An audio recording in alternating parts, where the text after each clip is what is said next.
Okay, so single camera production. What is single camera production? Single camera production is when a film is created using only one camera to get all the different various of shots. This type of production can be used for films, music videos, soaps, commercials and documentaries. Single camera production means that the producer has to be more careful and thoughtful when shooting the content to make sure it is done in the best and most efficient way. For example, if they're filming a scene between two people talking, they would, over the shoulder, they'd film all of one person's lines first and all of the other person's lines after, and in editing it can make it look like people are having a conversation. And so overall, single camera production is slightly more time consuming than multi-camera. However, it can be cheaper and also gives the director more control over every shot. A narrative structure is the way in which a story is told and the content of the story. There are three main types of narrative structures: linear, non-linear and multi-stranded.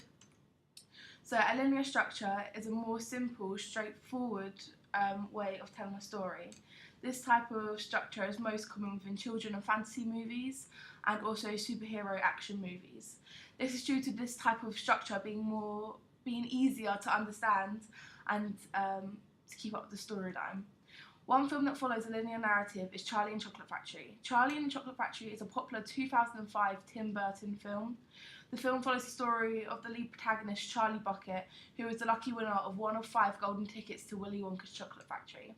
This light-hearted film is suitable for most ages and has an IMDb rating of PG. Due to the film being more straightforward, it follows Todor's theory that suggests that all stories have a similar structure. And this structure is starting with an equilibrium, so this would be the beginning of the film when you see Charlie in his everyday life and you become sympathetic and get more for him, and because you understand more about his life and that he's growing up in a hard, lower class life. And then after struggling to even get enough money, and he struggles to even get enough money to buy the chocolate bars, but then he manages to find a golden ticket. So the second step is the disruption of the equilibrium. So whilst the winners of the golden tickets are at the factory, things start to go as unplanned due to the characters not doing what they're told. This results in people being hurt and physically changed. So the next step is recognition of the disruption. So this is when the remaining characters of the tour, they realise that numbers are going down and it does change the mood a bit of the tour. However, throughout the film, Willy Wonka is trying to fix the problems that happened and the tour continues. So finally it ends with the new equilibrium, and this is Charlie taking over the factory from Willy Wonka.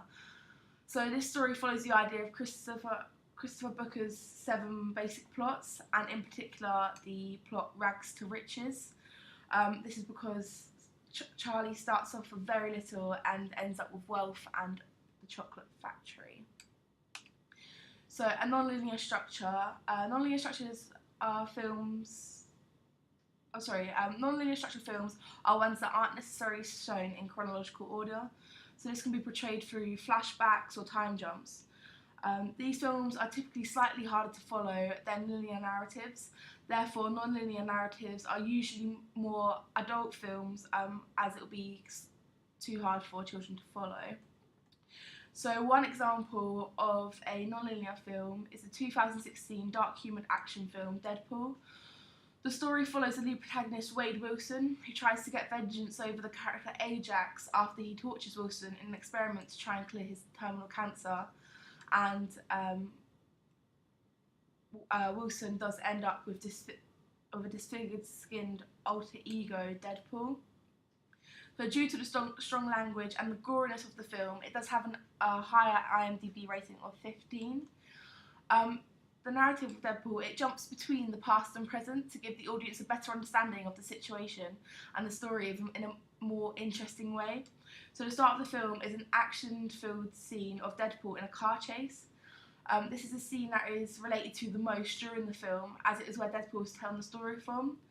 So this film, unlike other action films, is unlike other action films because Deadpool constantly breaks the fourth wall and tells a story to the audience member, makes them feel as if they are there.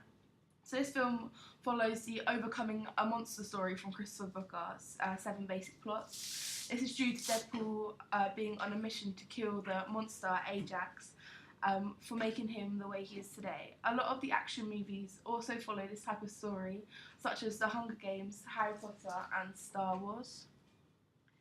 So then we have multi-stranded structure. Multi-stranded narratives is when several stories are shown during a film or series that all link together through either a theme or a character. However, an interesting thing about multi-stranded narratives is that the audience member may not necessarily know the connection between the storylines until the end of the film or series. For example, Love Actually is made up of around 8 storylines that all link at the end. Likewise to non-linear structures, multi-stranded structures are usually shown in more adult films as they can be slightly harder to keep an understanding of. This Is Us is a 2016 Amazon Prime series that follows the story of a unique set of triplets as they grow up and develop. I find the first episode of this series most intriguing as you are introduced to 3 different sets of people, Jack and Becca, Randall and Beth, and siblings Kate and Kevin. The audience is told each of the stories of the people and their current life and living situation, and it is not until the end of the episode that it is revealed that Randall, Kate and Kevin are triplets, and Kevin and Jack and Rebecca are the parents in the past. Throughout the seasons, you get to see how the trio were brought up and how it affected their adult lives. The series follows the rebirth story from the 7 stories as the characters keep on growing and developing as they find out the best way to live their lives. Auteur theory. Auteur theory is the idea that a director's traits is reflected onto their work in a way that can make their work noticeable, whether the audience member is told it's a specific director's work. Auteur themes can be shown through things such as colour, mood, and costumes. Quentin Tarantino. Quentin Tarantino has auteur themes to make his films unique. Hyperviolence is used constantly throughout Tarantino films to exaggerate injuries and to give them a comedic side. For example, in Kill Bill fighting scene, when a person's arm is being taken off by a sword, instead of looking realistic and having the blood drip out, blood is sprayed out as if it was squirted from a hose.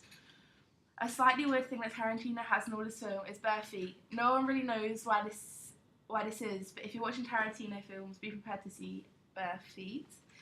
He also likes to have strong female characters in his films. For example, in Kill Bill, the lead protagonist is the bride. The bride is a strong, kick-ass character who is very independent and in control of her own actions. Camera angles is a key part to all films to keep them interesting. Tarantino has a unique way of using camera angles and likes to use a lot of wide shots. And for his film, The Fateful Eight, he actually uses a 70mm lens to give the film even wider shots than normal. Even though this does mean that when you watch the film on your TV, there will be black edges at the top and bottom of the screen, as it is made to be watched on a cinema screen. Tarantino likes to build tension before a fight scene as well. He does this by having longer shots before having quickly edited fast-paced shots when the scene speeds up. He also likes to cut between slow motion and quick-paced shots to put more emphasis on certain moves. When editing, Tarantino uses continuity editing to let the audience know it's the same scene. This is because sometimes he shows flashbacks or little side stories to give the audience more details on the situation. Tim Burton. Tim Burton has many quirky traits that he uses to direct his films to make his own. Burton uses the use of colour to reflect the mood of his films. He also uses to display the theme rich versus poor. This is shown in Charlie and the Chocolate Factory, as Charlie Bucket is brought up in a lower class family that doesn't have a lot of money, and this is reflected through the use of grayscale colours in Charlie's house and street. Juxtaposing this character, Veronica Salt, who is another winner of a golden ticket, is a rich snob who demands her dad to find her a golden ticket. She lives in a big mansion that is surrounded by bright green grass. Also, the Chocolate Factory is full of many bright colours and imaginative colours that perfectly reflects the crazy atmosphere of the factory. Burton likes to display gothic and sinister themes through his films as well. This is clear from his film The Corpse and the Bride, and specifically the characters. The characters are shown, they have very skinny and pale skin and big sunken eyes, which are in a very gothic manner. So again, the gothic and sinister theme, another example of the gothic and sinister themes is in Charlie and Chocolate Factory. As the candy trees in the factory, they are very towering over all the characters, and they are curled at the ends in a goth-like manner.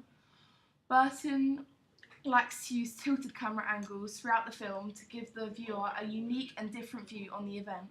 For example, there's a shot in Charlie and Chocolate Factory of Willy Wonka opening the gates. The shot is following Willy Wonka at a low angle. This is to make the audience feel as if they are one of the lucky children who's won a ticket to the factory and they're following him for the first time. Burton likes to use moving transitions to cut between scenes, such as pans and following shots. I think this is to show the wider perspective of the shot and to give the audience a better understanding of the situation. These transitions also tend to be wide shots or extreme wide shots that later focus on the main action. To add to this, Burton likes to use animation in his editing techniques to make some of his scenes more fairy tale-like and magical. Thank you.